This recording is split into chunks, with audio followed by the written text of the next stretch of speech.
Le plan sectoriel de l'éducation et de la politique éducative béninoise, au cœur d'une séance de vulgarisation au profit de l'Association des parents d'élèves et d'étudiants du Bénin, organisée par le Conseil des activités éducatives du Bénin CAEB avec le soutien financier de Action Éducation. Cette séance a eu lieu ce mercredi 24 avril 2024 à Porto Novo.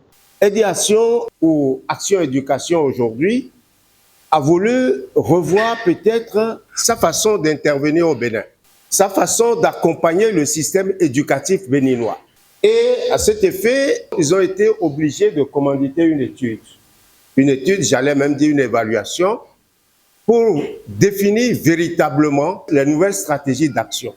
Donc à l'issue de cette étude, Action a vu que véritablement, puisque nous avons été interrogés, les bénéficiaires, les différents partenaires au plan local ont été interrogés, nous avons décidé et dire que pour une certaine efficacité d'intervention de cette structure, il va falloir faire ce que nous appelons le faire-faire. C'est-à-dire, Action, en tant que structure internationale, doit pouvoir laisser place aux structures locales pour intervenir. Et ils vont être là un peu pour chapeauter tout ce qui doit être fait. Et cette proposition que nous avions faite en ce moment a été véritablement adoptée par les autorités au niveau de Action Éducation. Et c'est d'ailleurs par rapport à ça que Action Éducation a mis en place ce qu'elle a appelé la synergie d'action. Et à l'issue d'une des rencontres de cette synergie, il a été maintenant décidé d'élaborer un plan en définissant des actions précises en matière d'éducation qui doivent nous permettre soit d'informer les gens, ou soit de faire approprier un certain nombre de documents par nous-mêmes, ou porter des plaidoyers auprès de nos gouvernants. Bien évidemment, dans le sens du système éducatif béninois. Et c'est alors que pour le CAEB, on se retrouve aujourd'hui parce que nous avons quelque chose à partager avec la communauté des parents d'élèves. Et quand on parle des parents d'élèves aujourd'hui, c'est le poumon même de l'école. Parce que si nous sommes parents d'élèves, et nous-mêmes, si on ne connaît pas, si véritablement on ne connaît pas ce que le système actuel nous offre, qu'est-ce que nous allons suggérer à nos enfants? Je ne sais peut-être pas qu'un enfant que j'ai, qui est en apprentissage en couture aujourd'hui, dans un atelier quelconque, peut retrouver le système formel après. Si je ne le sais pas, est-ce que je peux le proposer à mon enfant qui est en atelier couture ou en atelier de maçonnerie ou de taillerie? Donc nous-mêmes, en tant que parents d'élèves, nous devons connaître un certain nombre de choses par rapport à notre système éducatif. C'est un atelier, un mini-atelier que je souhaitais depuis très très longtemps, et c'est le cas de remercier très sincèrement le bailleur qui a dû nous faciliter cette tâche aujourd'hui et les organisateurs du présent atelier. Ces membres de l'association des parents d'élèves et d'étudiants du Bénin ont été entretenus sur des points essentiels sur lesquels revient le consultant.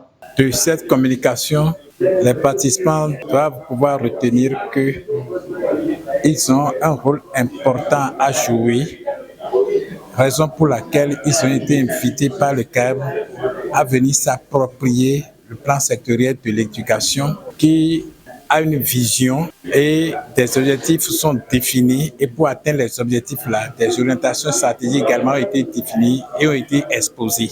Quand on prend le plan sectoriel de l'éducation, ça a été divisé en 3 blocs, et les 3 grands blocs-là, pour les 3 grands blocs, on a défini des objectifs globaux et puis après des objectifs spécifiques. Et pour atteindre chacun de ces objectifs spécifiques-là, il y a des actions qui ont été identifiées pour être menées jusqu'à l'horizon 2030 là, pour que ces différents objectifs soient atteints. Que tu sois fille ou garçon, handicapé ou non handicapé, dans une zone déshéritée ou non, vous devez pouvoir vous insérer dans le système éducatif et ressortir avec un diplôme professionnel. Parce que soit tu es dans le système formel, et tu finis, soit tu n'es pas dans le système formel, tu es dans l'éducation alternative pour faire obtenir des certificats de qualification au métier, un certificat de qualification professionnelle, et ça pourra encore te permettre de te retrouver dans le système formel. Voilà l'avantage de ce plan sectoriel à travers la nouvelle architecture qui est différente de celle d'avant 2015, qui est pyramidale, où c'est la déperdition totale. Quand ça entre, à peine très peu sortent à la fin. Conscients de l'importance de cette séance de vulgarisation, les participants apprécient et font des doléances. Dans le secteur de l'éducation, il faut beaucoup d'informations afin d'informer nos mandants qui sont à la base.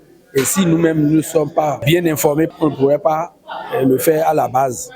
Donc cette fois-ci, vraiment nous sommes heureux, très heureux de nous voir ici à Porto-Novo pour cette séance. Vous savez, ce PSE a une lettre de politique de l'éducation qui prend en compte tous les paramètres de l'éducation, que ce soit l'enseignement maternel, primaire, secondaire, technique et professionnel, jusqu'à l'université.